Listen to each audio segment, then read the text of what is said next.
Give us free.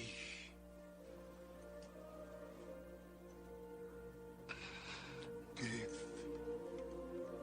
us free. Your Honor, please instruct the defendant that he cannot disrupt these proceedings with such outbursts. Give us free. Give us free. If we are to have any semblance of order in this country, Give us free.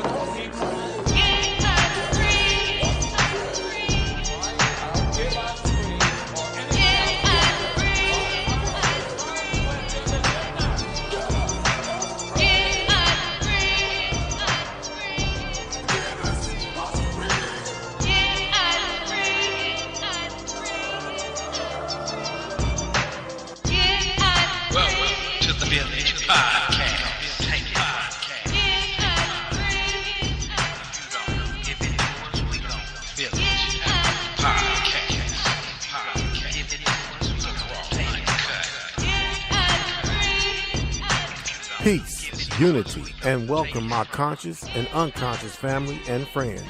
This is the all-new BlackVillage Community Podcast, and I am truly your host of the show, JC, aka Afro Black, dropping nothing but the raw and uncut. Without any fear, as I use my mic as a spear to chucker you with liberated truth. I am your host and your native soldier in the struggle. My purpose and mission for this show is first to enlighten, inform, and engage. And I want to engage with all who claim to know the truth. All truth seekers and my native family, I welcome you.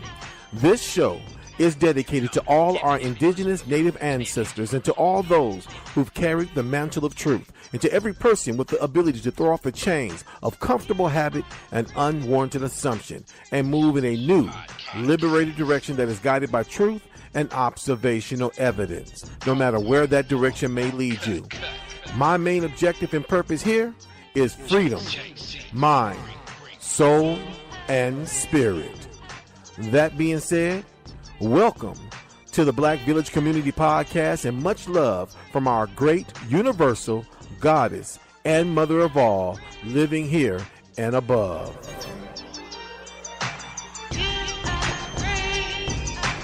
AC in the house. I'll answer the question. You want answers? I think I'm entitled. You want answers? I want the truth! You can't handle the truth. Truth.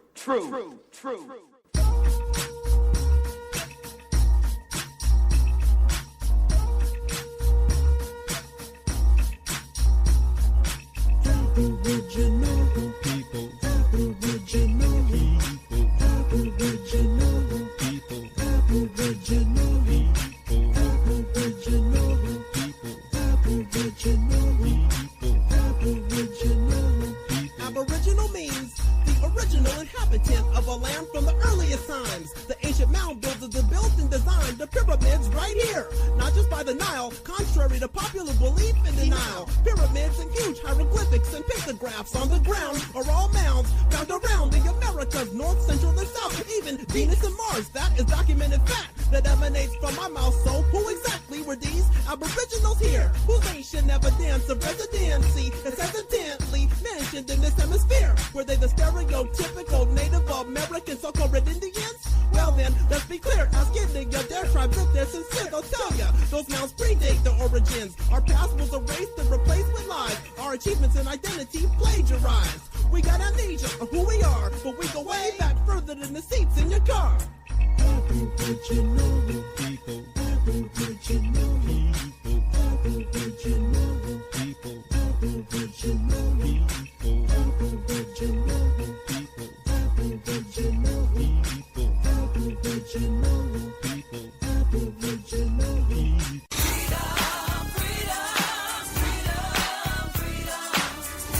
This is how we ride and roll. Soldier for life for sure.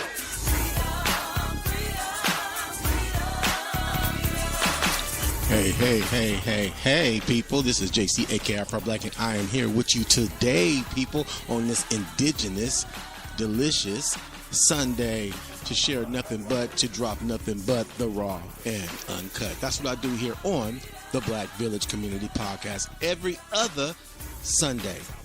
Share nothing but Aboriginal, raw and uncut truth. That's what I love to do, people, and that's what I'm here to do here on the Black Village today. And today's podcast topic is a continuation of last week's podcast topic. Let me turn this down a little bit and reverberate with you. Today's podcast topic is a continuation and a part 5. People, a part 5. I'm pretty sure somebody just said, JC, why are you still talking about this? Huh? Why are you still talking about this? I know somebody out there wondering, why am I still talking about Brother Bill? Okay? This is the part 5 to Why Bill Cosby's Rise and Fall Hurt Black America, part 5. Again, that is Why Bill Cosby's Rise and Fall Hurt Black America, part 5, people. You can't handle the truth. I'm going to drop some more truth. And the reason why I'm still staying on this subject matter right now, people, is because I have a lot to share. I have a picture I need to paint. I got to show you the truth. I got to show you the raw and uncut. I got to show you the real Bill Cosby. And people don't want to see that. But you know what? Some people don't know that. And some people want to know that. And I'm going to share that. You feel me? And so that's what I'm doing today, as I always do. So let me drop my raw and uncut background drop music. Give us something more lean, something more easier to lean on to, something more easier to vibrate to, something like that. Some Tupac in the backdrop, you feel me? So let me do that. Let me put Tupac in the backdrop for something more easy to vibrate to as I drop some more raw and uncut truth on you, people. I'm still doing this subject matter. It's still on my heart. I'm going to continue to do this until I'm done doing what my mission and my agenda is, and that's to show you the raw and uncut truth about House Negro Bill Cosby. You feel me? You have a lot of people out there who still love that Negro, still loyal to that Negro. You know what? It's okay to be loyal to truth. It's okay to be loyal to integrity. It's okay to be loyal to family, to loved ones, if you're trying to show them the truth, if you're trying to convey something to them that they need to know to bring them into the circle of truth. You feel me? Because as an American Aborigine that I am, as an American Aborigine Aboriginal people that I came from, my people are a people of truth. And as a result of my people being a people of truth, I have to share nothing but the raw and uncut truth. And that's what I do, people. I encourage my people to do the same. Indigenous people, the indigenous people of North America, were a people of truth. Does that mean that every indigenous tribe on this land prior to the colonization of Europeans were a people of indigenous truth? Of course not. You had your tribes that didn't care about nothing, and they were isolated, and they were ostracized, and they were exiled from the rest of the people. But for the most part, many of the original indigenous tribes, especially those of the woodland Aboriginal people who came out of the Olmecs, all those tribes, the Natchez, the Cherokee, the Choctaw, the Washita, you feel me, the Blackfoot, the Yamasee, the Crow, these people were, and many other tribes, the Yawasa, the list goes on. The Kickapoo, the Oneida. There are many tribes, but the tribes that were specifically the woodland Aboriginal tribes, the agricultural tribes, were a people of integrity, people. They were a people of integrity, and we still are a people of integrity today. We have to operate in that integrity. We cannot allow that integrity to be destroyed. We cannot allow that integrity to be stomped on and to be hidden. And this is what people like Bill Cosby did. They hid our history. They hid our culture. They hid our past. And they presented to us an assimilated culturalist version of a dream and of a vision to follow after, people. Bill Cosby lived out that falsified dream.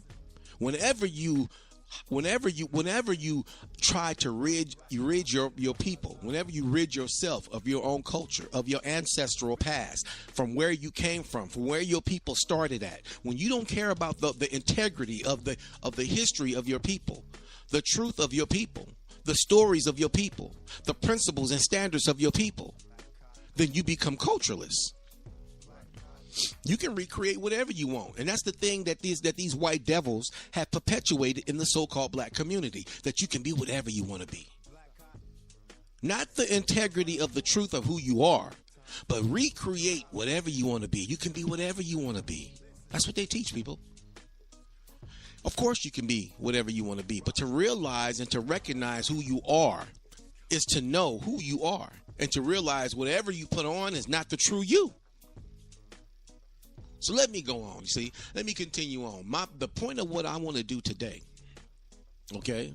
What I'm going to do today, people, let me turn down my microphone. Okay, here. Oh, right. All right. What I want to do today is I want to point out, and I want to continue last week's podcast topic, which is I want to point out that Bill Cosby hated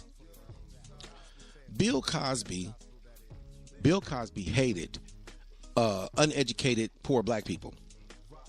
Okay? I'm going to say it again. Bill Cosby hated uneducated, poor black people. No, he didn't have a dislike. He didn't have a preference. He had a disdain. He hated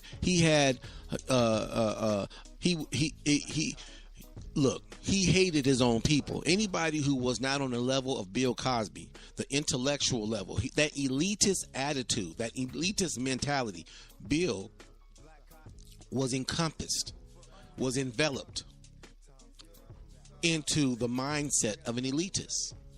And as a result of that, he hated his own people. I got some audio casts I want to share today.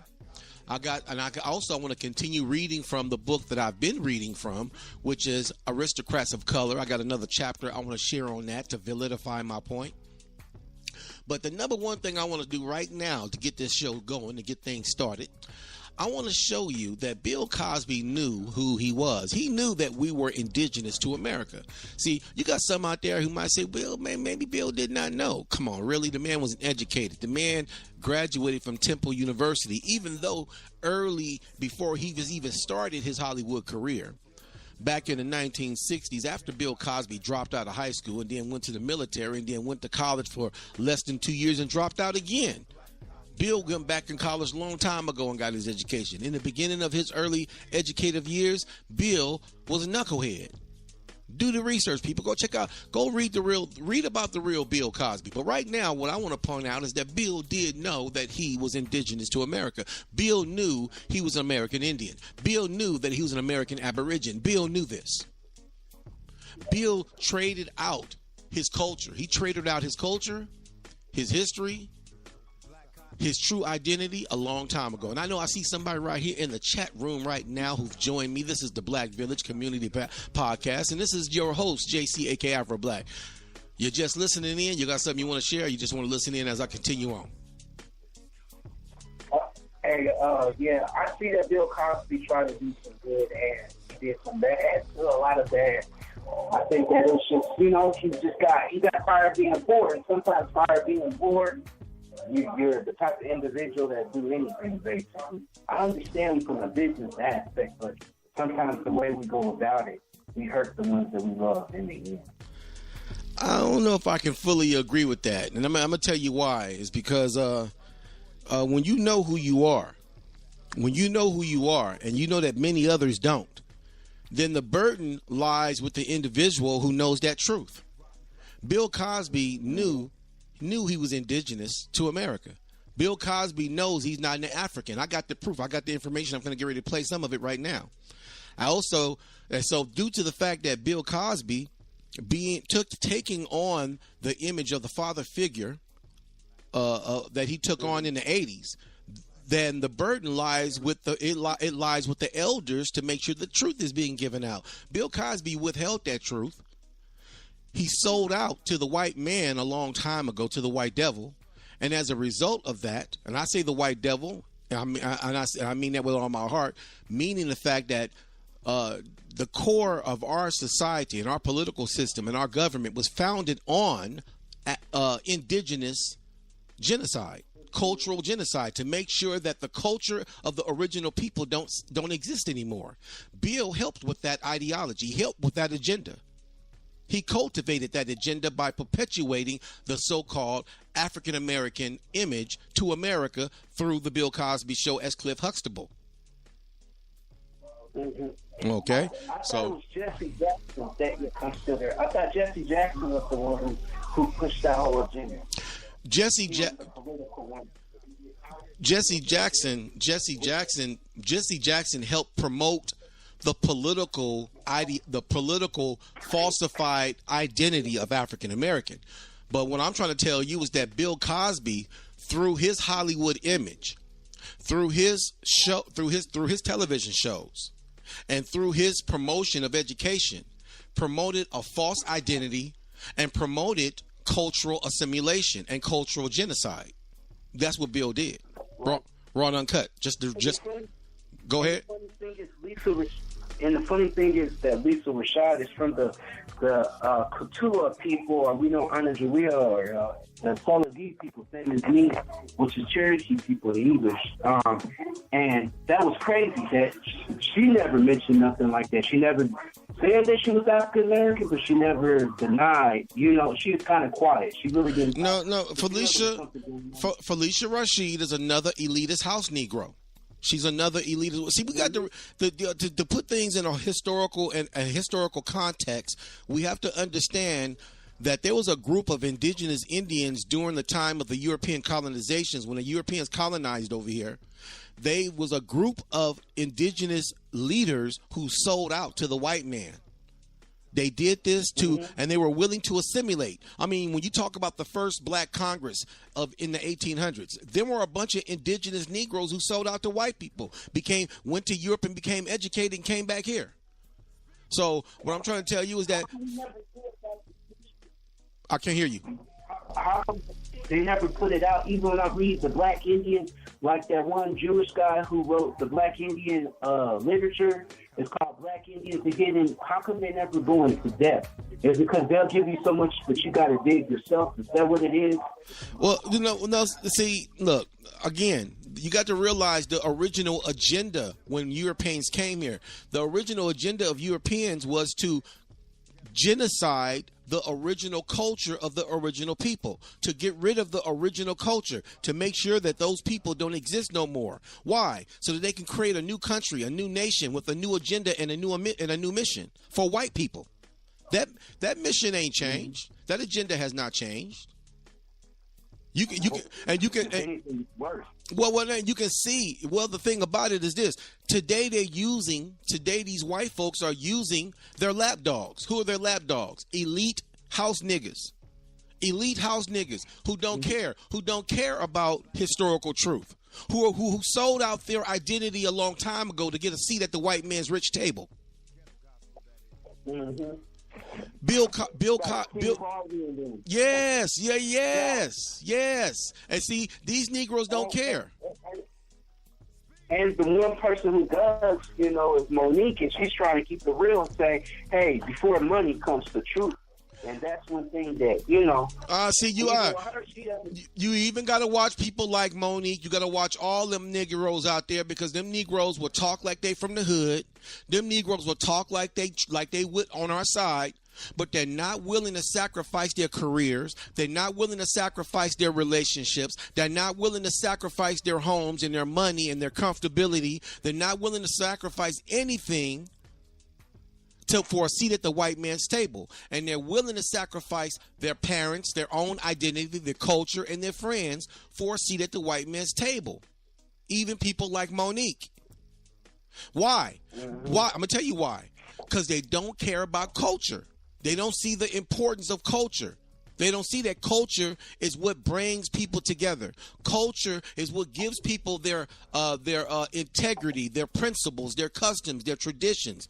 Culture is what gives family an identity and gives family traditions and customs to hold on to. It gives also a woman a place, a man a place, and the children a place of knowing what their place is in the family and how to operate one another. When you care to know the truth about culture.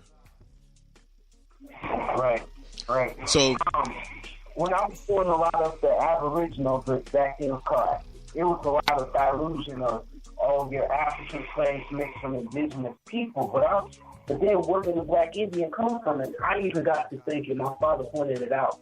When I was a kid, those people look African. No, those people look like us. Like if you ever look at the old Aztec, Olmec, Toltec, you see us. You know what I mean? They look like us. If you go deep in South America, you find us. You know, and they can't deny that. And even as a kid, when I was learning Spanish and stuff like that, because my mom's like Mexican American native, a Belize guy was like, "Where are you from? You look like you remind me of those people in these big old heads in Mexico." I was like, "Get out of here!" And later, I stumbled upon this information. It took me a while to find this information, but I'm just finally glad I'm where I'm supposed to be. But you know, it's going to take a while for people to really come out if they really want to know. Like you said, well, as long as you want to know. Well, right now, and this is what I truly believe this. I'm 51 years old, and so I was born in 67, so I got a little bit of a history from the 70s. I got the history from the 80s and on through, you feel me? And so I try to tell people what I'm seeing right now is an awakening that is happening, and it's a prophetic awakening, Go ahead. Well, there's three awakenings. That's where we'll last. You got the Hebrew Israelite, we got the Kemetic, and we got the other one. Trying to think of the other awakening that and the Hebrew Israelite, Muslim, and the Kemet people, and so it's a competition to get. No. See, I'm not talking about none of those. I'm talking about the indigenous prophetic. The indigenous prophetic awakening that was talked about before Europeans got here. If you don't know what I'm talking about, I would encourage you to go look up the Rainbow Prophecies. Go look up the Rainbow Prophecies. These were indigenous prophecies that came from our elders before Europeans ever colonized here. And within those prophecies, it talked about the white man coming over here doing what he did, that some foreign people was going to come over here and colonize, take over like they did, and that they were going to destroy the planet and destroy everything. And eventually what was going to happen is an awakening was going to happen. In the process of that awakening happening, the people will realize who they are, wake up, and they will embrace their old ancient ways once again. This has nothing to do with Hebrews, has had nothing to do with Christianity, has nothing to do with Islam or any of that Moorish crap. I'm sorry, no disrespect to anybody, but I don't believe in any of that. I embrace my indigenous people's way of believing, walking, talking, and even their spirituality. I let go all that stuff a long time ago. Christianity. I grew up a Christian. I taught in the church for 20 years. I went from being a Christian to being a Hebrew to being a Messianic Jew, from a Messianic Jew to a Hebrew Israelite, and from a Hebrew Israelite, I became a Pan-Africanist for a few years. And as I continued my research and studying, I went full circle into researching my own family tree. Learning about my own family, my great-grandmother, my great-great-grandmother, and my grandmother, learning about who they are, and on my father's side as well. And this is where I found out who I am, that I am Cherokee and Choctaw Indian. And so that's what I embrace. I find that when you go to Mississippi, for some odd reason, those people, when you go to small towns like Clarksville and stuff like that, as part of the research, I find that when you call these courthouses, if you're not physically there, they'll tell you anything over the telephone. It's almost like they try to hide it. Real talk. Have you ever been to Mississippi? No, I haven't. I've been through Mississippi. It's been a long time since I've been there. I've been to Louisiana, Mississippi. My grandmother hails from Shreveport, Louisiana. My father hails from Gulf, Texas. So, but I've done research on what's going on when it comes to our identity, when it comes to the census. And how they make decisions on who is who and what's what. So yes, they will do that. They will. If you don't say nothing, if you don't go down there yourself, if you don't write down the information yourself, them people will put in what they want to put in. They did it. They did it to my kids out here. I'm out here in California, okay, and I did it to my kids. I registered my kids into a school. My wife put my kids in a school. My wife put on there who we are, and they put on there that my kids were African American. We had to go back up to the school district and rectify that and correct that. And when we asked who did that, nobody would take responsibility on who did it. They'd say, "Well, I'll." So, these people are. Go ahead. Yeah, the same thing when I put Aboriginal, indigenous, they was like, "Oh, you got to pick from the box that the United States is." I was like, "Why do I have to put as what the box of the United States is if this isn't mine? I don't want to be other. The other is anything, and that's a whole bunch of nothing to me. If you don't know who you are, they still try to kill us on paper genocide. So that's the fight we still have. Yeah, and you know what? That's the fight that a lot of people don't want to take on. That's the fight. This is where you find out who your house Negroes are. You got these educated Negroes who know who they are, but they're not willing to put up a fight. They're not willing to take up the cause for the poor black these white devils are taking advantage of poor black people in the poor black communities. They take care. I mean, it's just like how rich people take advantage of poor people. The system is taking advantage of the indigenous, the children of the American Aboriginal. You feel me? So let me continue on let me continue on with the podcast subject right quick. And we can do a podcast, my brother. If you want to, we can hook up after the show or whatever. We can talk after the show, and we can do something if you want to do something. But let me continue. Go ahead. I was gonna say I'm always interested in doing stuff. I've been on other shows before, so yeah, always. It's all good, man. I'm all about spreading truth, man. I'm all about spreading, and it's important to me to spread American Aboriginal truth because we got so many confused so-called black folks in this country. I say so-called black people because black is not an ethnicity. Black is not an ethnic designation, and a black is an artificial construct identity, just like Black American, Afro-American, African-American, Colored American, Negro American. It doesn't matter. These are abstract, artificial construct identities that the majority, especially young people today, are not totally aware of the political ramifications of embracing these false identities and construct identities, making us immigrants in our own countries. You feel me? So this is something that I try to spread to my people to wake up and see who they really are. Research and find out who you are. You feel me? Care about knowing who you are. Believe me, when you say white, we know white people know who they're talking about. Everybody from the European nations, doesn't matter if it's Irish, Scottish, or Italian or Greek, Portuguese, it doesn't matter. English, it doesn't matter. Yugoslavian, Russian, it doesn't matter. You're talking about the European Brotherhood. So when you say black, what the hell are you talking about? Because they've labeled African to be connected to that artificial construct, because even the term African is an artificial construct. The people of Africa did not embrace that label, did not label themselves with that label. Europeans created that label, so it's an artificial construct. So we got to stop, realize the truth and the political ramifications behind labels and identities. You feel me? Yeah, I feel you. So let me continue with today's podcast, showing people the true, real Bill Cosby. What I want to do right now, I want to play an audio cast, my brother, and you can check out this audio cast I'm going to play. I want people to know Bill Cosby knew who he was. Bill Cosby knew that he was indigenous to America.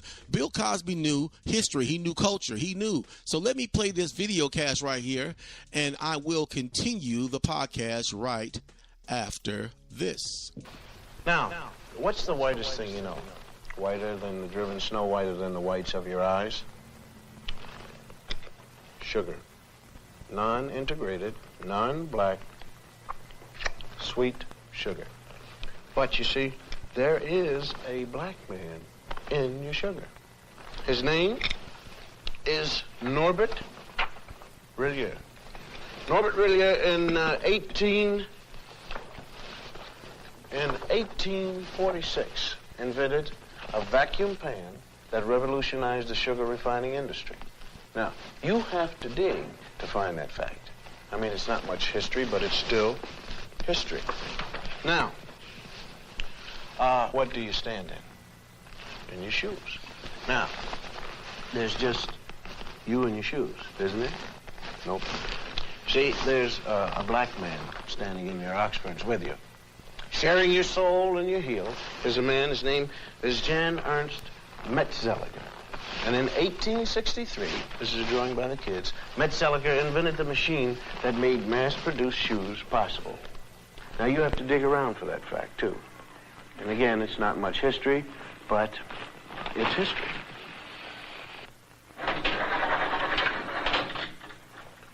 Am I coming in clear to California? I mean, is this TV signal driving through a pass in the Sierra Nevada mountains and slipping into San Francisco? Okay, well, I want to thank you, Jim Beckworth. Jim Beckworth out of St. Louis, hunter, trapper, and honorary chief of the Crow tribe of Indians. We had trouble finding you, Jim. Though you helped open the West, you didn't make the books. Chicago, right here, where the Wrigley building is. A young fellow by the name of Jean-Baptiste de Sable. Jean-Baptiste, he founded Chicago, when he traded with the Indians. And of course, there it is right there at that particular time. It was called Chicago, or Stinking Onion, by the Indians. And de Sable, he didn't even change the name at all. Now you take the Lewis and Clark expedition here, right in there. You'll find a black man named York helping to open the West. Those men are trying to wash the black out of York. That's what you might call historically significant, because a lot of people think we ought to wash white, but we ain't gonna, you see. Texas. Coming to you, Texas, right down the Chisholm Trail, right here. Right down there with 5,000 black cowboys who never made it to the Hollywood Western. Did you know that? Huh? In this same group, there was one black outlaw. His name was Deadwood Dick, who claimed his soul brothers were Bat Masterson, Billy the Kid, and Jesse James. Deadwood Dick used to ride into the saloon, order 2 drinks, one for himself and one for his horse. And here's his horse, drinking a shot of red-eye with a straw. And how about the 186,000 blacks who fought on the Union side during the Civil War? 38,000 died. How about Teddy Roosevelt's charge up San Juan Hill? It wasn't just the Rough Riders who made it. 4 black regiments went right up with Teddy. They didn't get lost going up the hill. They got lost in the history books. How about the North Pole? Snow White? Well, the first man there was black, Matthew Henson. He spoke Eskimo. And he was Admiral Perry's navigator.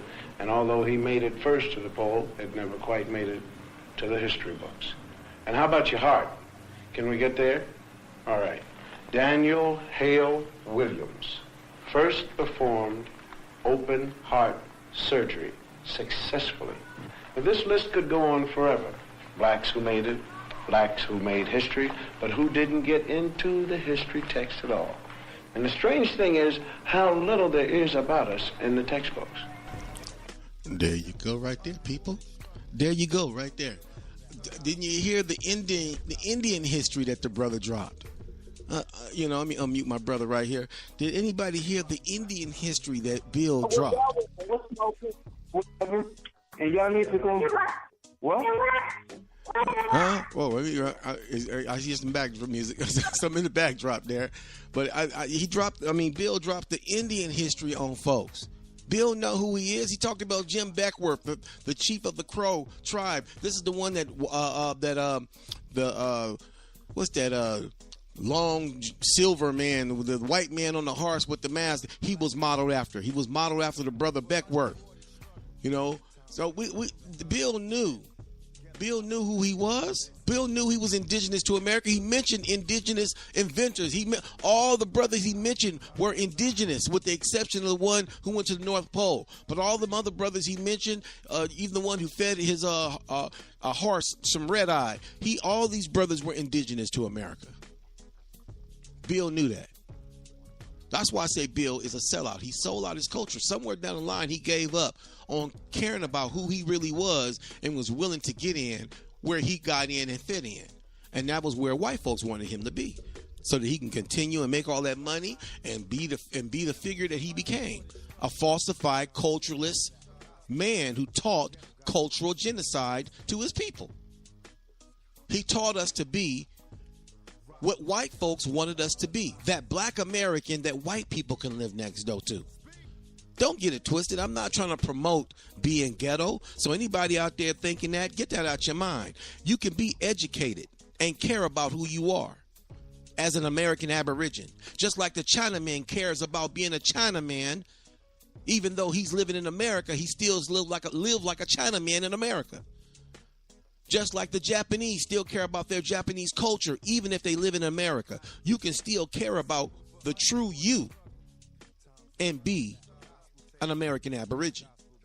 But no, they want to disconnect us from our culture, disconnect us from our homeland, America, give us a falsified, lying image of a people that's not even our people, a country that's not even our country. a home that's not even our home. This is what Frederick Douglass talked about in his 1894 speech, Folly of Colonization. I said it before. I tell you, people, go read. Don't read the edited version that a lot of these white devils put online. Go get the unedited version that Frederick Douglass wrote, The Folly of Colonization. And you will see he's trying to tell you what they were doing back then, they still doing today. They want so-called black Americans. Like myself, I've been here. All my family members are from America. My mama's family is from America. My daddy's family is from America. My grandmama's family is from America. My granddaddy's family is from America. My great-grandmama, and I'm 51 years old, and I remember my great-grandmama before she passed on, and she was 90-something years old. My great-grandmama was from Louisiana. She wasn't from nowhere else, and her mama was from Louisiana, and her mama's mama was from Louisiana, all the way to the 1700s. My great-great-grandmama, Big Mama, who was straight Cherokee Indian, who knew who she was. I'm not the only one the way I am, people. We got to stop letting these elite house Negroes who are licking the white man's boots perpetuate an image to us that keeps us not caring about who we really are. That's what these white devils want. They want us to forget, to not remember who we are, so that they can be comfortable, so that they can feel comfortable, feeling like it's this day land. Like they originated here, like them white devils do in South Africa, running around acting like they originated in South Africa. They probably did, I don't know. But we know this much, white folks didn't originate over here in North America, South America, or Central America.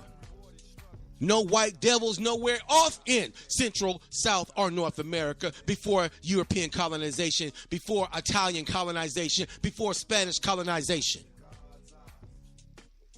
These white devils are constantly, when you look on the Discovery Channel, when you're looking on the History Channel, white men constantly trying to find himself somewhere in America, looking under every rock, looking in every tunnel, going in every cave, looking in every mountain, digging up every hole, trying to find some white ancestor somewhere in America, trying to find the Vikings over here, trying to find the Netherlands over here, and the Neanderthals, motherfuckers over here, and monkeys over here, trying to find his white ancestor, his alien ancestor, trying to find himself somewhere over here in America. He ain't over here. He don't belong over here, and he ain't from here. Raw and uncut, people. I'm gonna get it raw and uncut. But let me continue and break my focus back down to house nigga Bill. Okay, I got, on top of showing you that right there, I just gave you proof Bill knew about the history of the indigenous people. He knew, so he gave you some. He didn't go far back, but he went far back, and he told you that Jim Beckworth was from his indigenous brother, and he gave some history. Bill knows. He knows more than what he was talking about in that little program I just gave you.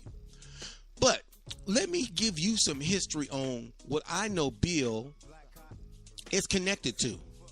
This is my proof. Bill was an elitist. What happened to Bill? Why Bill stopped talking like that? Why he stopped talking about elites like that? Why he started attacking black folks? Bill started attacking black people before the allegations came up of the rape charges, before all them suits came up. If you go back to the late 90s, 95, 96, 98, year 2000, Bill was on a route of just attacking poor black people. I mean, listen, before I get into that, let me give some more history on where actually Bill came from. The mindset of why Bill the way he is. If you go listen to all my other podcasts that I did, the part 1, part 2, part 3 of how Bill Cosby's Rise and Fall hurt Black America, go listen to my past podcasts. I give you a history on Bill. Bill didn't come from the poor projects.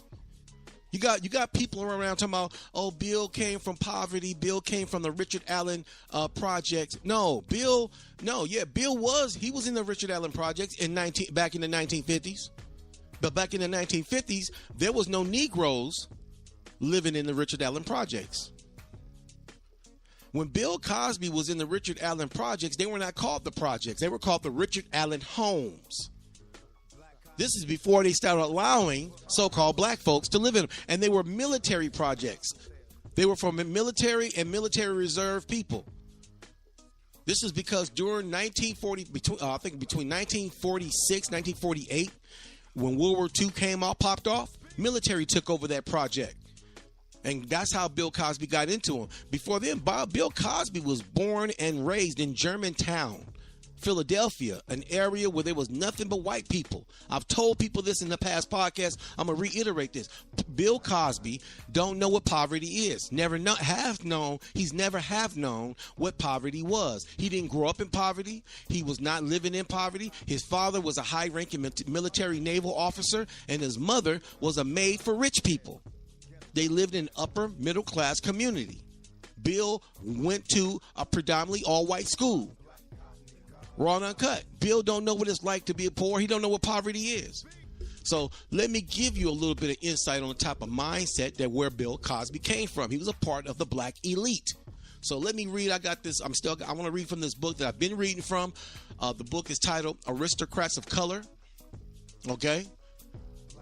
Aristocrats of Color, South and North, the Black Elite from 1880 to 1920. Again, this book is titled Aristocrats of Color, South and North, the Black Elite from 1880 to 1920. You can go download this. You can go get it yourself, okay? And so let me start right here in the book.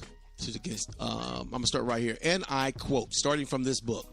Although the wealth of aristocrats of color was small compared to the great fortune acquired by whites in the late 19th century and early 20th centuries, they enjoyed a degree of financial security unknown to most blacks. In addition to those in the professions and in the government positions, the black upper class included those in the service trades such as catering, barbering, tailoring, and that brought them into regular contact with the class of whites. By the turn of the century, some of the black upper class had inherited wealth. Others had accumulated substantial property, especially in real estate. A few were wealthy by any standard, but virtually all were working aristocrats, those whose standards of living and leisure, as well as the educational opportunities provided their children, dramatized the economic gulf that existed between them and the other blacks. Even so, wealth counted for less than family name, education, personal refinement in determining one's place in the social scale. A wealthy person with not but wealth to recommend him, a member of the upper class noted in 1907, may gain an interest now and then, but could never be recognized as a part of the real society. Okay? Those in real society distinguished themselves by the adherence to a lifestyle and a system of values that placed a premium on marital stability, good manners, conservative taste, and what Fanny Barrier Williams of Chicago called aristocrats' instincts. Such instincts, tastes, and values received reinforcement not only at home, but also at school, especially in institutions sponsored by the American Missionary Association and other philanthropic religious agencies. Recognized as thoroughbred families who glory in lineal ancestors and carry wherever they go the tone and flavor of unconscious refinement, they looked with disdain upon what was termed dialect language in any vulgar display of wealth. Did you hear that? Let me read it again. These elite upper class Negroes who think they better than everybody, think they better than so-called lower class black people. Okay, let me read it again. Okay, starting at such instincts, taste, and values receive reinforcement not only at home, but also at school, especially in institutions sponsored by the American Missionary Association and other philanthropic and religious agencies. Recognized as thoroughbred families who glory in lineal ancestry and carry wherever they go the tone and flavor of unconscious refinement, they looked with disdain upon what was termed dialect language in any vulgar display of wealth, overdressing, and mad rush for amusements, repelled by the rude manners and offensive deportment of the lower class. Did you hear that? They mean just like they look down on these young brothers running around here with the baggy pants, hip hop style, or what they call the hip hop culture, or the gangster. They look down. These Negroes are beneath us. These are not. The elite don't give a damn about us people.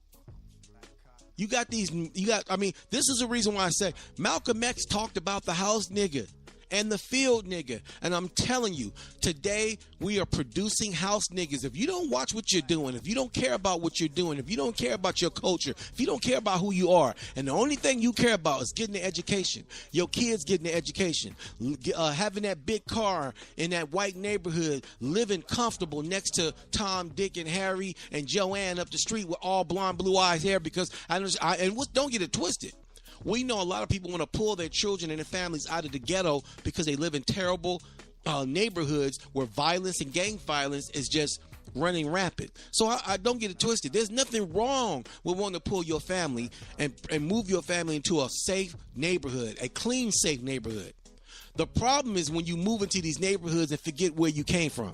The problem is when you move into these neighborhoods and you look down on your people who don't understand that they need to educate themselves, who don't understand because their mindset is twisted and messed up due to their ways of lifestyle, or drugs, or abuse, or physical and psychological or family abuse, and giving up on life. And so now we look down on our people?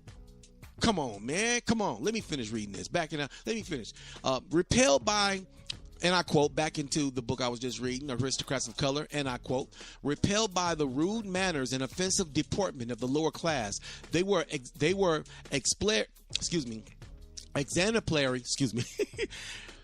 practitioners of what Karen Holton, another context, described as genteel performances. That is, a system of polite conduct that demanded flawless self-discipline practiced within an apparent easy, natural, sincere manner. They abided by the prevailing rules of proper etiquette, scrupulous observed Lent, and perpetuated traditions of New Year's, visiting, hosting, and receptions restricted to their own social circle. These are black folks that has disconnected themselves from their people. And they've created, they've mimicked basically white people. They've copied white people. Okay?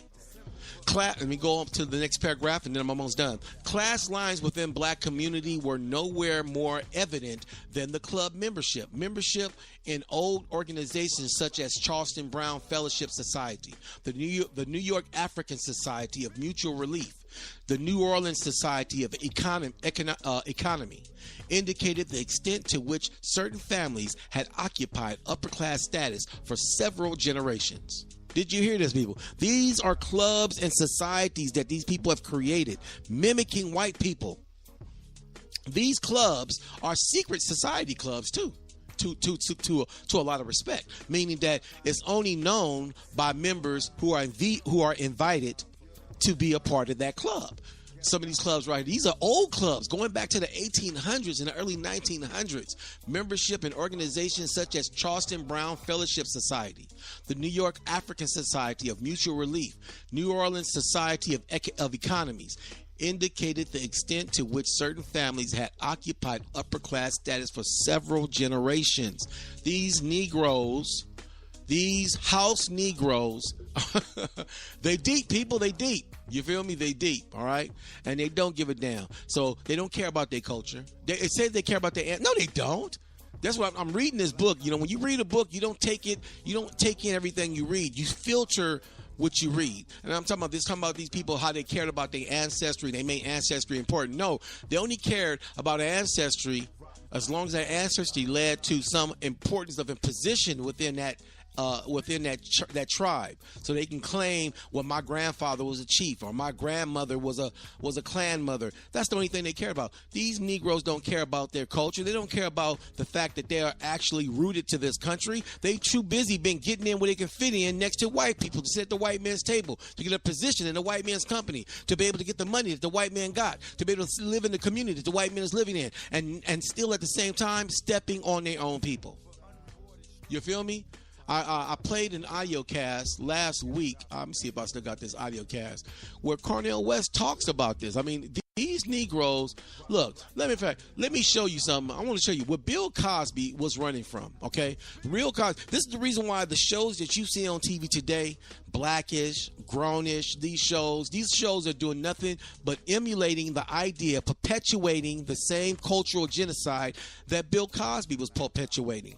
The shows, Grownish. Okay, Mo, it's cute. It's a cute show, okay? You know, Blackish. House nigga show. Really it is. House nigga show.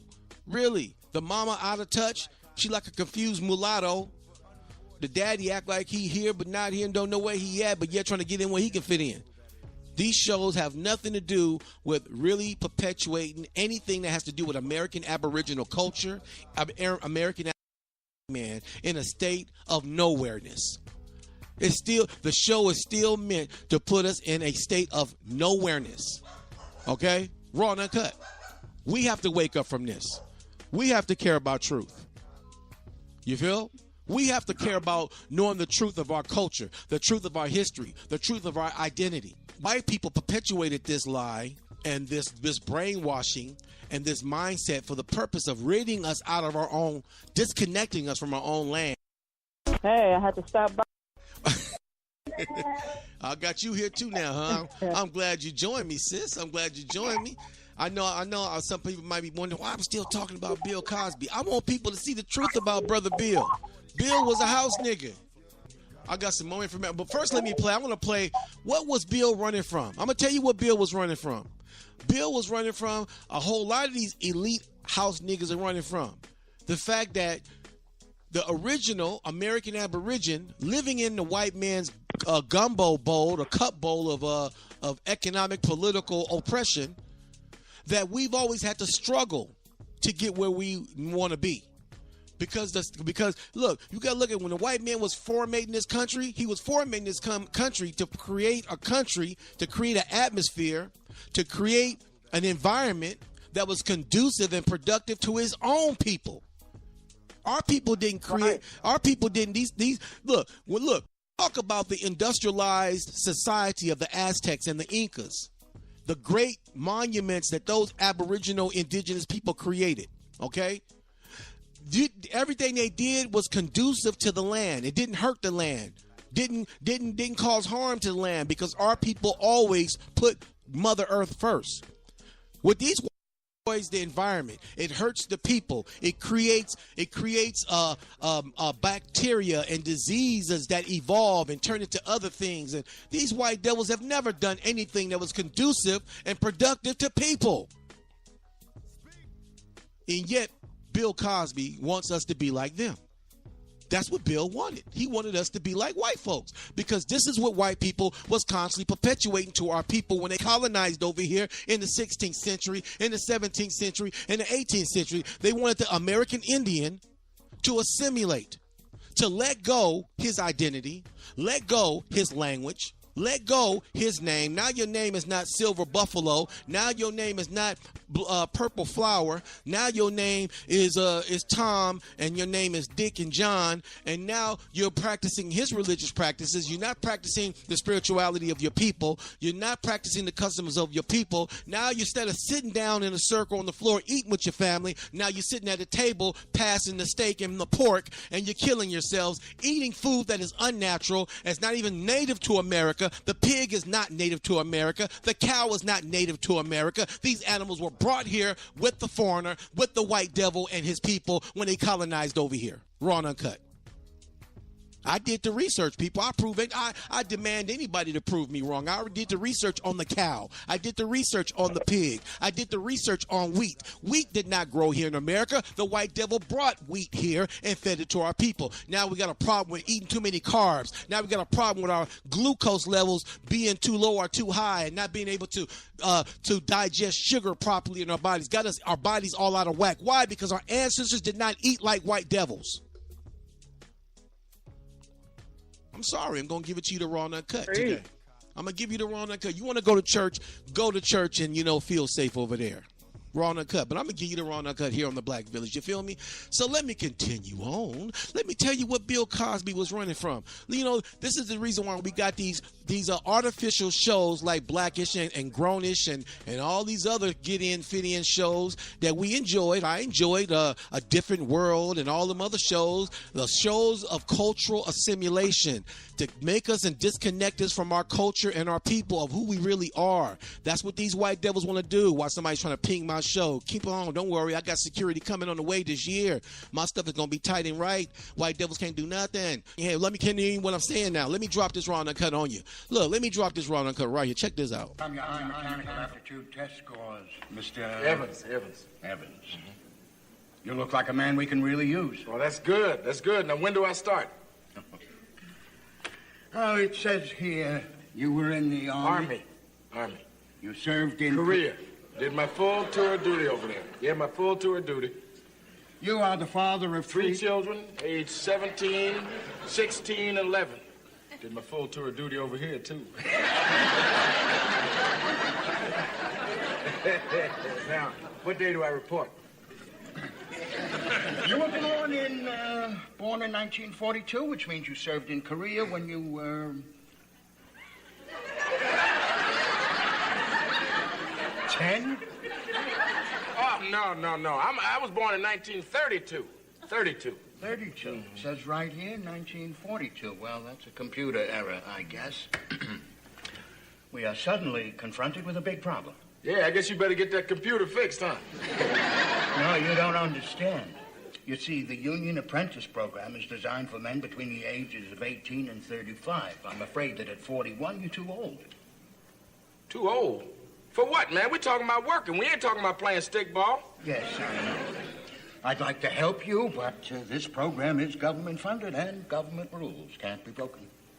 Now, wait a minute now. I done passed the government physical test. I done passed the government mental test. And I got a government letter here on government stationery that says I'm certified, qualified, and bona fide. Now, I want the government job. I'm sorry. There's nothing I can do. That's the way it is. No, man, I tell you the way it is. I got a family. And they need food on the table and clothes on their back, and I got to pay rent. Now, I need that job. Government rules can't be broken. Unless you're running the government. There you go, people. That's what Bill was running from, huh? The truth of what we go through in this country as so-called black people, huh? We got to care about truth, people.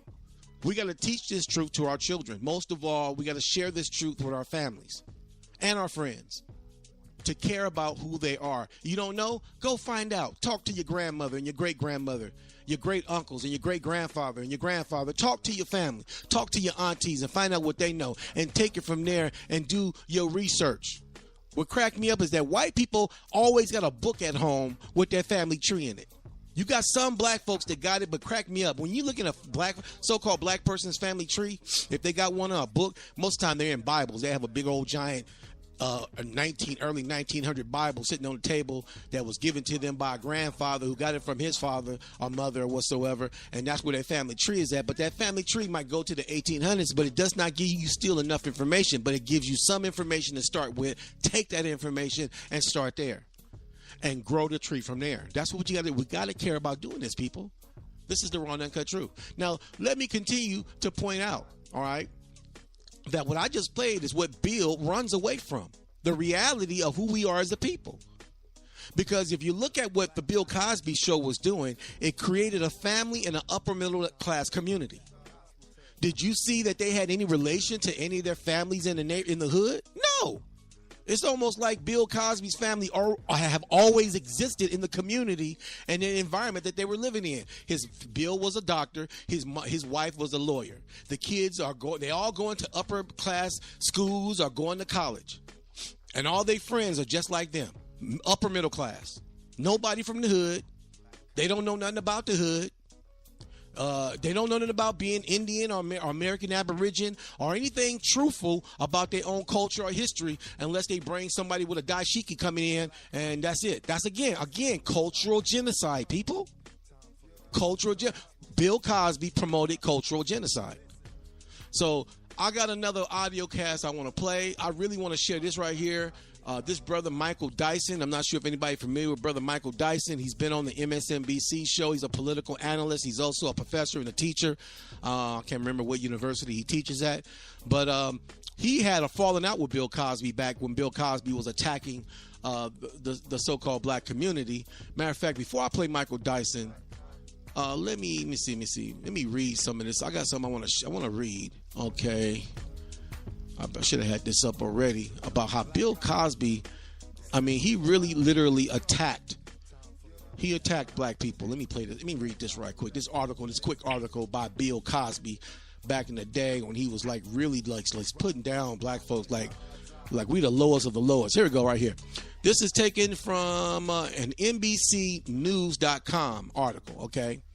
Bill Cosby went off on another triad against the black community Thursday, telling a room full of activists that too many black men are their children run around not knowing how to read or write.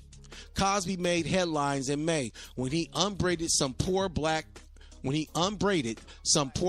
for their grammar and accused them of squandering opportunities the civil rights movement gave them. He shot back Thursday saying his detractors were trying in vain to hide the black community's dirty laundry.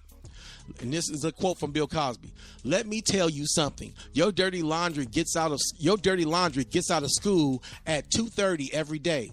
He's cursing and calling each other niggers, and they're walking up and down the streets, Cosby said during an appearance at the Rainbow Coalition Citizenship Education Fund's annual conference. Like I said, the man hate poor black people. You see what he said about people's kids? He said, wow. He said, let me tell you something. Your dirty laundry gets out of school at 2:30 every day. Cursing and calling each other nigger as they walk up and down the street. This is what Bill Cosby said about black folks. And you want to say this man love his people? No, he's an elitist. That sounds like some crap a racist redneck would say about black folks. Let me go on. Let me play. I got an audio cast I want to play by brother Dr. Michael Dyson. Okay, all right. He's an educator, political analyst. This brother drops the raw and uncut. Let me play this right quick, and we shall return right after this. Now you also you wrote the Bill Cosby book. Mm-hmm. You think he'll be a martyr after once he dies? Are you looking at it like, okay? The funny thing is the book is called "Is Bill Cosby Right?" Right. Or has the black middle class lost his mind? And the people said that Dyson has lost his mind. In light of everything that's happened, do you regret writing that book? Absolutely not. It was prescient. It was predictive. It was, I don't want to say it was prophetic, but 10 years ago I was wrestling with the fact that, look, Dr. Cosby is an extraordinary figure. I loved him. You all loved him, grew up watching him. Right. Back in the day when he was the first black man on television with I Spy. So he was a hero to me. Mm-hmm. So it was very painful for me to write that book. But long before he was alleged to have drugged women and raped them, I thought what he was saying about black women was problematic from the giddy up. Right? He said, pretty soon you're going to have a DNA card in the ghetto to determine if you're making love to your grandma. What? Hey, slow down. Like, dude, is that off a rap record? Is that Meek Mill's response to Drake? What is that? Right? He said, because the baby, a teenage woman has a baby. That baby has a baby when she turns 13. He said, you do the math.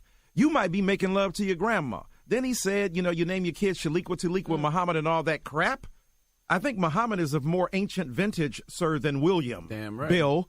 So the point is that he was dismissing and denigrating black women, talking about they making love in the next room and so on and so forth, and talking about your trash gets out every day, your trash at 2:30 from school. So the denigrating, devastating nastiness that he unfurled there, if a white man had said that, we'd be up in arms. And are we saying because Mr. Cosby gave a lot of money to black colleges, therefore that's cool to dismiss people? So what's the price of admittance to if you will, to the university of assault that Bill Cosby was making us pay tuition to? Because here's a dude saying, basically, I done hooked you up, so therefore you ain't got nothing to say. That's what pimps say to hoes. Mm-hmm. right? So the reality is that I thought that what he was saying early on was dismissive, crude, reductive, vitriolic, and just nasty when it comes to black people and especially black women. And why we support that kind of nasty assault is beyond me. Love him, appreciate his genius, appreciate what he did to put a lot of us on in this generation. But at the same time, his dismissals of black people and his assault upon the black poor in particular, when they can't respond to him, I thought that was bullying. I thought that was bullying. I thought that was bullying. I thought that was bullying. And dropping around like this man hate poor black people. Bill Cosby don't give a damn about so-called black. That black people are committing crimes, so they belong to be in jail. Let me finish the paragraph. These are not political criminals. These are people going around stealing Coca-Cola. People getting shot in the back of the head over a piece of pound cake. And then they run out and we are outraged. The cops couldn't have shot them.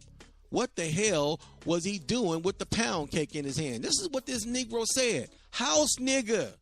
This is a quote from Bill Cosby talking about the black community. I said it before, people. I'm going to say it again. The middle class lost their mind. And I quote from a paragraph in the book. And I quote, starting, Cosby also attacked black youth who put their clothes on backward. Names like Shaniqua, Taliqua, and Muhammad, and all that crap. Adding that all of them are in jail. Cosby repeatedly accosted the black poor with a few black millionaire ball players throwing in for good measure for their failure to master literacy. He said, referring to black children and the love for your people. Because this man was a millionaire. Bill Cosby, before going to prison, made over $400 million a year. He was a millionaire. He had enough money to start programs around this country. He had enough money and influence to start programs and get other black entrepreneurs involved in these programs that can help poor black people come out of this situation, to help fathers get jobs, to help fathers get the upgraded training and the upgraded on-hand modern field of technology to get these jobs. But no, to help us to be also, he could have started a whole array of programs in this country for his people. And you're telling the raw, uncut truth. And I did wanted to share something, but it was a little bit off the subject. Speaking of the biblical truth that our people believe in. Go ahead, share, sis. Go ahead, share. Yeah, and I wanted to share how the white man has took the quote, the word of God, and twisted our minds to believe that we're supposed to be obeying the those that have power over us, which is the government. It says in their own Bible, in Romans 13:13, it says, "Let every soul be subject unto the higher powers, for there is no power but of God. The power that be are ordained of God. Whosoever therefore resist the power, resisted the ordinance of God, and they that resist shall receive to themselves damnation." Okay? For the ruler are not a terror to good works, but to evil. So I wanted to say this is that it's telling our people to be subject to those that have that's in higher power. So they basically saying that those that have power over us, the government, and it's saying that it's ordained by God.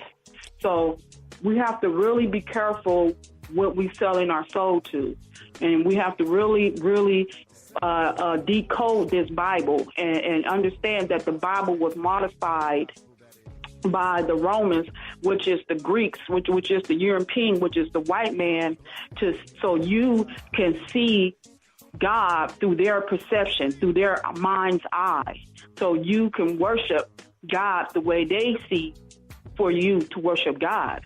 So your own Bible is telling you that you're supposed to submit for those that have higher power over you.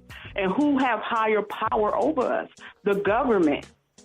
The government, and the government is crooked. The government is the reason why we have all these problems right now today. It's because of the government. And it said that it was ordained by God. So all y'all Bible scholars and all you people that believe that the King James Version, people believe that this is the word of God and this is your ordained by God. I want you to really take a look at Romans 13:13 and run reference of who is in higher power, okay? And then look at the world today and who rules this world, which is the government. And it's saying that if you resist this power, that you will be punished. Okay, so in that, I'm not sure. I'm gonna be raw and uncut. I'm not getting a clear picture of where you're coming from with this, but I want to say this much though. Okay, this is why, in my conscious opinion, we got to learn to let go everything if we want to be truly those of us who truly call ourselves American Aboriginal. I'm not talking about people who don't know. And I challenge anybody to come on my show and challenge my position about me knowing who I am. Because I'm going to tell you right now, when we get done, if you're talking like, a lot of people don't come on my show because they say, you're going to cut me off. If you come on my show name calling, threatening, and talking retarded, yes, I will mute you. And the only thing you're going to hear is yourself. I got the power to that. Yes, I do, on my show. I can mute anybody on my show. But if you want to come on my show and you want to come like an adult, you want to come intelligent, you want to bring what you know to the table, bring your evidence, and I'm going to do the same. I'm going to give you the same respect. I'm not going to name call, I'm not going to talk stupid. That's not in my spirit. That's not what I practice. I do talk aggressive. I do have an aggressive approach because I'm a bulldog. But don't worry, I'm not going to bite you unless you're supposed to be bitten. You're real talk. So that's what I'm talking about. A lot of niggas want to stay stuck in their bubble. And when it comes to this religion, we got to shed ourselves of all man-made religion.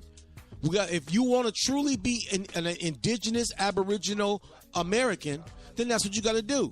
Because unless you want to do what Europeans do, all Europeans are doing what Europeans do. Europeans are Christians. Europeans are Jews. Europeans are Muslims. Europeans are Buddhists. These are all European ideologies and philosophical ideologies that were stolen from other ancient religions. But you can worship whatever you want to worship. I'm just telling people, for this true awakening that is happening, as our people waking up, you're going to find more and more so-called black folks shedding themselves and leaving the church, leaving Islam, breaking away from that Moorish identity crap, which is when you become a Moor, you still making yourself an immigrant in your place of birth. You still making yourself an immigrant in your ancestral homeland if you know you're an American Aboriginal. There is no Moorish American Aborigines. You cannot have dual identity. That's full of crap, raw and uncut, okay? So on that note, I want to get away from what my sister was saying with the Bible. Like I said, we got to shed ourselves from religion. That's just my perspective. I did it. I grew up a Christian in the church. I told you, I gave you my whole rundown. I was a Christian. I was a Messianic Jew. I went from that to being a Hebrew Israelite. Then when I broke away from that, I became a Pan-Africanist, and I was into African spirituality until I researched my family tree, did research on my family. And when I did research on my family and speaking to my grandmother, my mother, my aunties, and then doing some research on my grandmother, my great-grandmother's place of birth and native locations of indigenous people and how they were moved around, I found out who I am and where I belong. I'm at home. Africa is not my home. Africa is for the Africans and their biracial mulatto children. I guess, if that's what their children choose to do. So, we're on a lot of Africans don't even call themselves Africans. They call themselves Igbo, Yoruba, Maasai, Korik. They know who they are. That's just an expression of consciousness. Real talk. You're right, my brother. That's true. That's real talk. Them brother, they go by their native location. If they're Tanzanian, they say, well, I'm from Tanzania. If they're from Ghana, I'm a Ghanaian from Ghana. If they're Sudanese, I'm a Sudanese from the land from Sudan. You know, if I'm a Nigerian from Nigeria. So you're right. They go by their place of location within their country, but Africa is an artificial construct that was placed on that country. The original name of that landmass was Al-Kibulon. Al-Kibulon, or the land of Kemet. And even, you know, so, yeah, there you go. We're on the cut. But, you know. Even some Africans told me that we're not even Africans. They told us that they admit that our culture is not the same as theirs. The way that our women are not the same as their women. Their culture is totally different from ours. I've talked to a lot. Real talk. I mean, I did a podcast on our food. When you talk about the indigenous food, what we call soul food, that's Indian food. Black-eyed peas and rice, red beans and rice, collard greens, mustard greens, pokeweed, sassafras. That is all indigenous. Putting cornmeal on your fish and frying it. That's Cherokee. That's Choctaw. That's all. Soul food is Indian food. I've eaten African food. I used when I was a Pan-Africanist, I celebrated Kwanzaa every year. And my wife would cook authentic African food. My wife would go on the internet, go to thecongo.com, and she would download these African recipes. Africans don't eat the way we do. There was no corn corn was taken to Africa. You got motherfuckers talking about, oh, I saw some corn on a hieroglyph in an ancient Egyptian picture. Man, get out of here with all that. They over there repainting them damn walls in Egypt like I don't know what. Them Arabs over there repainting stuff. Some things they leaving authentic. Some things they literally just changing, taking pyramids and moving around, taking Sphinx and putting them in other places. You can't trust what's going on over there. White folks run Africa. Them Africans are in submission to them white people. Always have been. That was my point.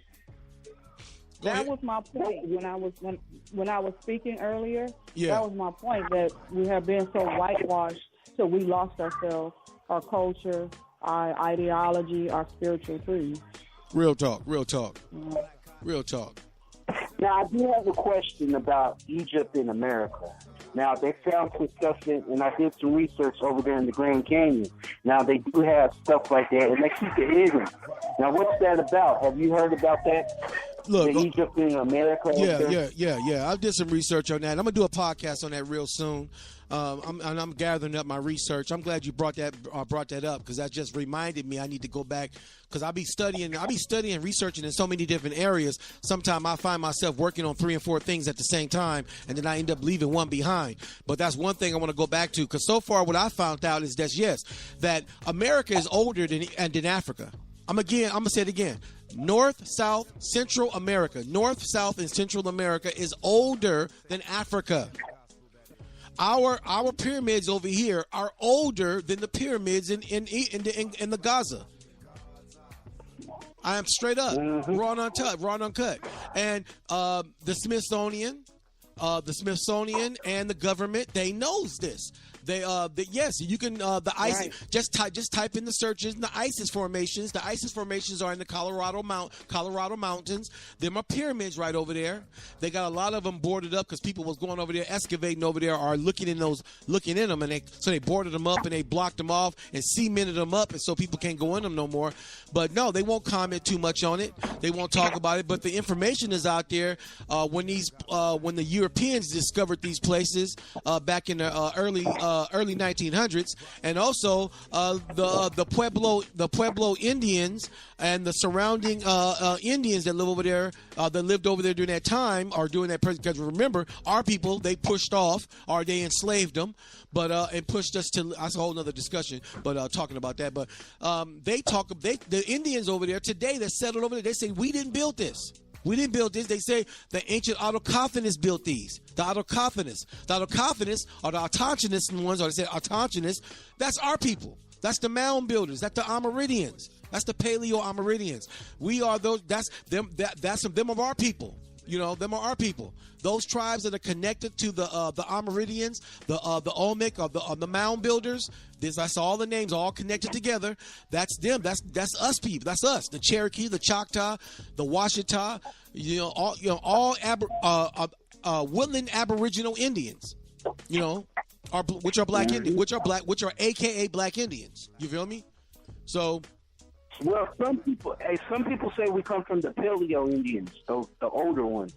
Also, well, the Paleo Indian, we are from the Paleo Indians. The Paleo Indians are the original inhabitants that was here when the Spanish came here. And, you know, what happened to those people? Like I say, if you go do research, you'll find out what happened to our people. Our people was moved around like checkerboards. A lot of coastal slavery that went on. The coastal slavery, meaning they were shipping out a lot of our indigenous people from North America into the islands, into the Dominican Republic islands, the Caribbean islands, which is coastal slavery that went on. That was a greater part of the slavery, was the coastal slavery. And the white man was manipulating the coastal slavery because the coastal slavery, which involved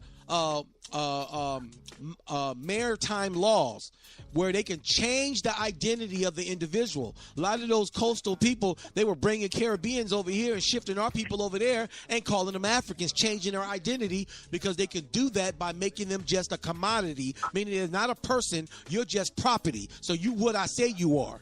So, you know, there was a lot of manipulation going on, folks, but I find it, man. I'm not discounting the fact that a lot of the Caribbean brothers and sisters got some African in them. I'm not discounting that because during the late 17th to the early 18th century, right before before the law of the Emancipation Proclamation that was written in 1865, prior to that, they knew. White folks knew that they were going to make changes to the laws and outlaw slavery because they had already outlawed African slavery, the international transport of Africans. That was outlawed in 1808 and 1807. England made laws and outlawed African slavery in 1807. America followed suit in 1808. They stamped legislation. You can look that up yourself. The international African slave trade was over in 1808. So there was no Africans coming to America in 1808. So when you talk about Africans coming to any parts of the Americas, okay, you got to talk about the late 1700s. And yes, they sent a lot of Africans to the Caribbean islands and to the smaller islands. Because if you think about it, the smaller islands have a smaller population of Indians on it. So you kill off a lot of those people, and especially the people that they killed off was the men. They kept the women. The women were important. They realized Africans they brought here, 90% of them were male. They were not women.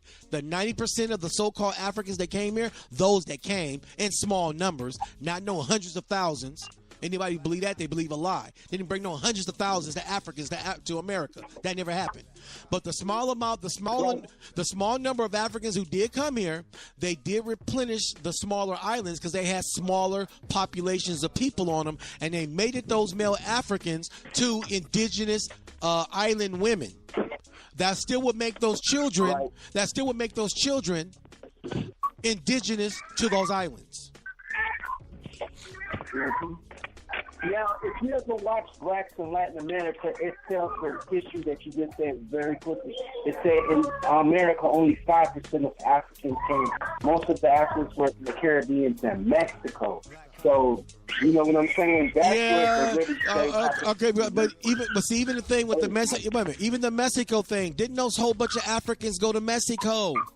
That's another diluted lie that's going around. There's no proof that no hundreds of thousands of Africans came to Mexico. The reason why is because there were too many indigenous niggas living in Mexico. Too many. If you go to Well, I got a question, and then you can answer that. How come they have La Bamba? And La Bamba has nothing to do with Spanish at all, not even from the Moors. That's from West Africa. Some culture that research does reflect West African culture. And it has nothing to do with anything of the people over there. Why is that? Well, first for me to answer your question, I'm going to do some research on the La Bamba thing, because my understanding, they ain't got nothing to do with no African anything either. But what I will say is this.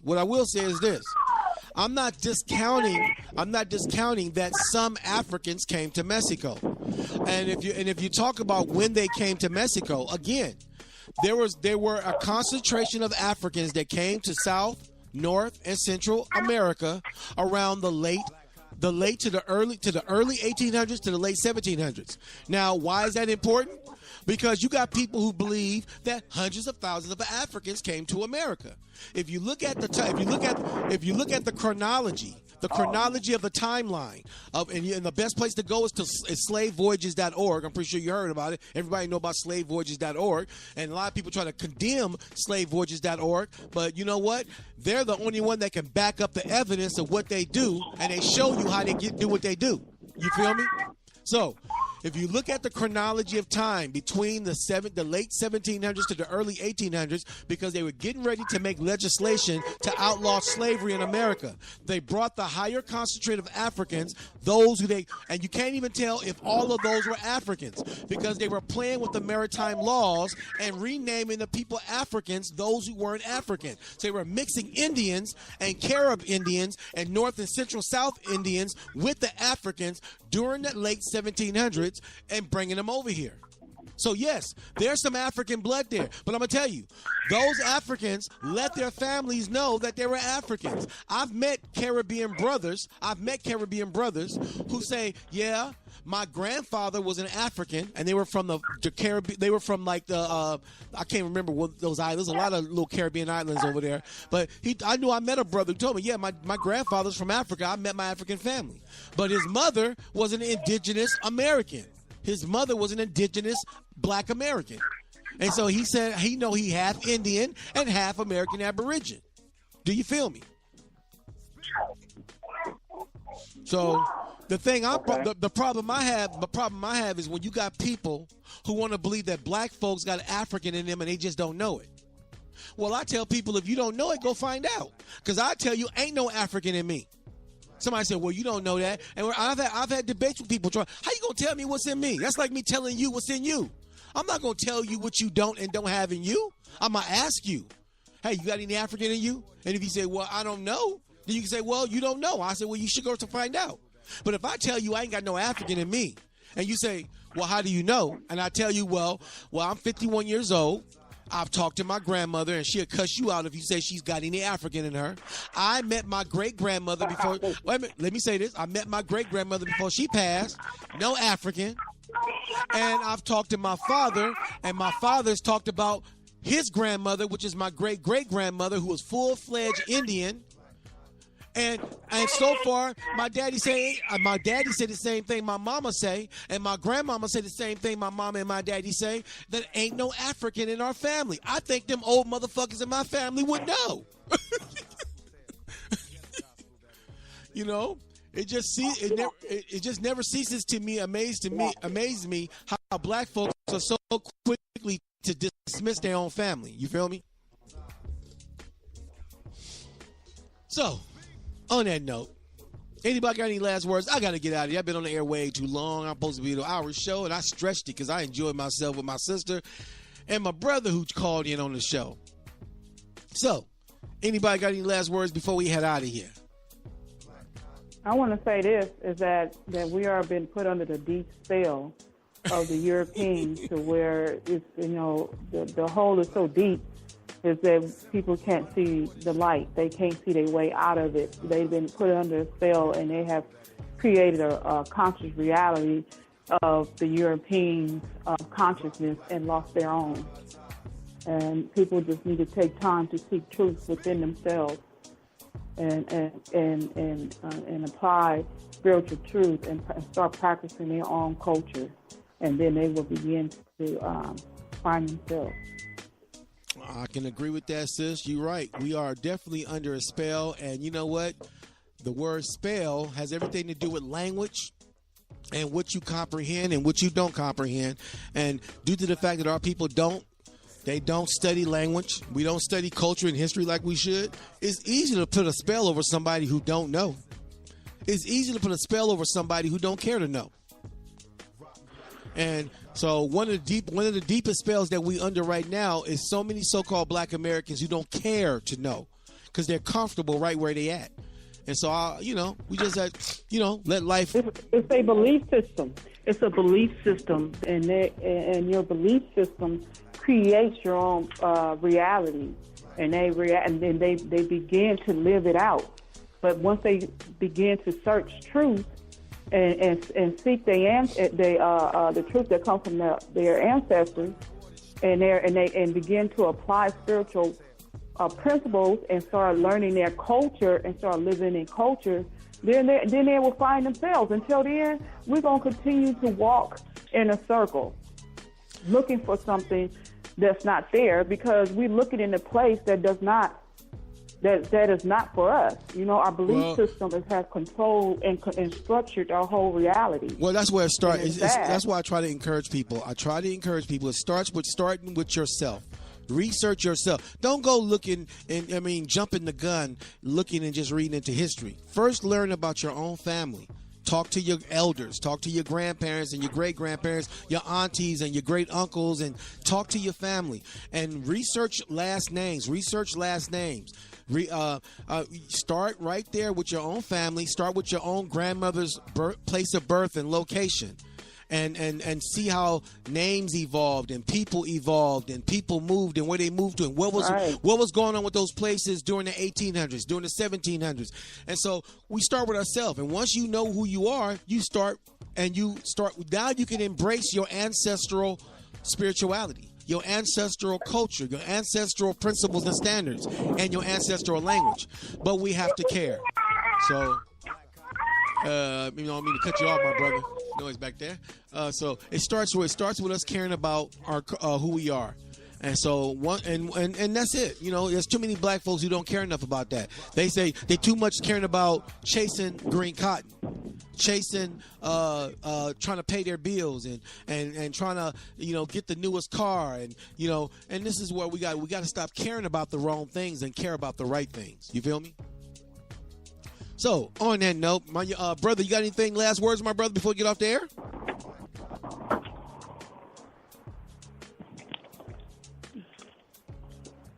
Hello? My brother, you got any last words before we get off the air? Thank you. Huh? Hello? Okay. Well, we got to go. Time is short. I'll be back next Indigenous Sunday, dropping nothing but the raw and uncut here on the Black Village as I do every Sunday. And my sister said last words. I try to get brother back there if he had any last words you might want to say. If you still hear me, my brother, you want to get some last words before we get off the air? Okay. All right. So let me mute this. We finna get off the air. I gotta go. I've been on the air. I've stretched my time. I stretched my time. I'll be back. I must continue this. The reason why I'm going to continue this Bill Cosby thing is I think maybe one more session or two more sessions left. I told you guys I was going to incorporate R. Kelly into this thing as I deal with the sexual predatory behavior of Bill Cosby. I'm gonna do that the week after next. I do a show every other Sunday now. I don't do a show every Sunday. I do a show every other Sunday. I stopped doing it every Sunday because I needed time to research and make sure I recoup. And, I got a family too. So, feel me? I got to do what I got to do. But I will be back. Not next Sunday, but the next. I will events page. You can go check me out, the Black Village, out on Facebook. I'm on Facebook. The Black Village on Google will be shutting down because Google Plus is shutting down. Google is shutting down their Google Plus, and in the process of that, the Black Village on Google will be shutting down, I think by April. But until then, people, I shall return. You feel me? Dropping nothing but indigenous Aboriginal truth to the so-called Black community. Let you guys realize we ain't black. You feel me? Oh, JC, you call yourself the Black Village. I'm trying to pull in people. That's why I call it the Black Village. The Black Village is not a representation of the people, but it's a representation of what people think they know. And once I pull you in, I'm going to give you the raw and uncut. You feel me? Black is a metaphor, not something that you just use blatantly, raw and uncut is true. You feel me? Only metaphorical, people. And so when you call ourselves black people, what is the metaphor of? When you say, well, I'm calling myself black, I'm using it as a metaphor. Well, what is it a metaphor of? Because I want you to know, white man took black and he labeled it African. So if you're not African, you shouldn't call yourself black. So that's why I use the term so-called black people. So on that note, I got to go. I will be back, and I will definitely be indigenously dropping nothing but the raw and uncut this next Sunday after next, you feel me? So join me here. It don't cost you a dime, just a bit of your conscious time. You can chime in at every other Indigenous Sunday. You can chime in at 857-232-0155. Again, that is 857-232-0155. And don't forget the conference code to get through the conference dough. That conference code is 947595. Again, that is 947595 here on the Black Village, sponsored by Spreaker, people. So I will be back. I gotta go. And as I always say, I love chicken, so love chicken and I say love chicken, peace, and chicken grease. That's what I always say. But I gotta go. May the great mother bringing us together under the wings of her peace, love, joy. I gotta go. Bye. See ya.